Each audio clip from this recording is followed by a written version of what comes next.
Samantala, kumustahin natin ang lagay ng ating panahon at makapalam natin live ngayong umaga si Miss Ana Cloren Horda, Weather Specialist mula sa Pag-asa.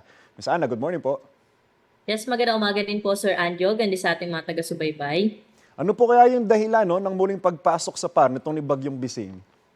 Yes po, ito pong bagyong si Bising, kung makikita po natin sa kanyang track po, no, ay kahit lumabas ito na ating PAR, ay hindi po siya talaga lumayo or kumilos pa northwestward. So nagbuelo po ito papunta or paliko, papunta po ulit dyan sa may northwestern boundary ng PAR or malapit nga po sa Taiwan area na kung saan kagabi, 11 p.m.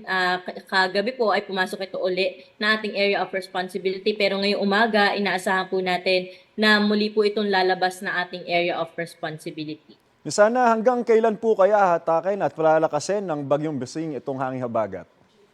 Dahil nga po meron tayong bagyong Bising, no? Patuloy po nitong pinapairal yung southwest monsoon o yung habagat na kung saan nakakaapekto pa rin sa malaking bahagi po na ating bansa. So ngayon hanggang sa or halos buong week pa rin po nito at Monday, Tuesday po inaasahan natin na itong western section ng Northern Central Luzon ay patuloy pa rin po makakaranas ng mga occasional rains dala po ng habagat. Pero habang hihina po o papahina itong bagyong si Bising at patuloy po itong kikilos o palayo po na ating bansa, inaasahan natin na yung epekto ng habagat ay unti-unti rin pong hihina sa ating bansa. So ngayon hanggang bukas po yung ating pagbabantay po, no, sa posibilidad ng halos malalakas na mga pag-ulan, bugso-bugso mga pag-ulan, lalo na po sa bahagi ng Ilocos Region.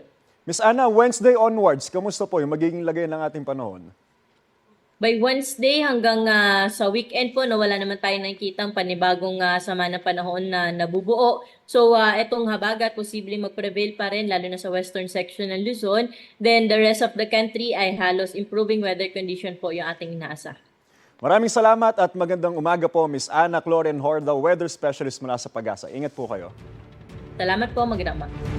Igan, mauna ka sa mga balita, mag-subscribe na sa GMA Integrated News sa YouTube para sa iba't ibang ulat sa ating bansa.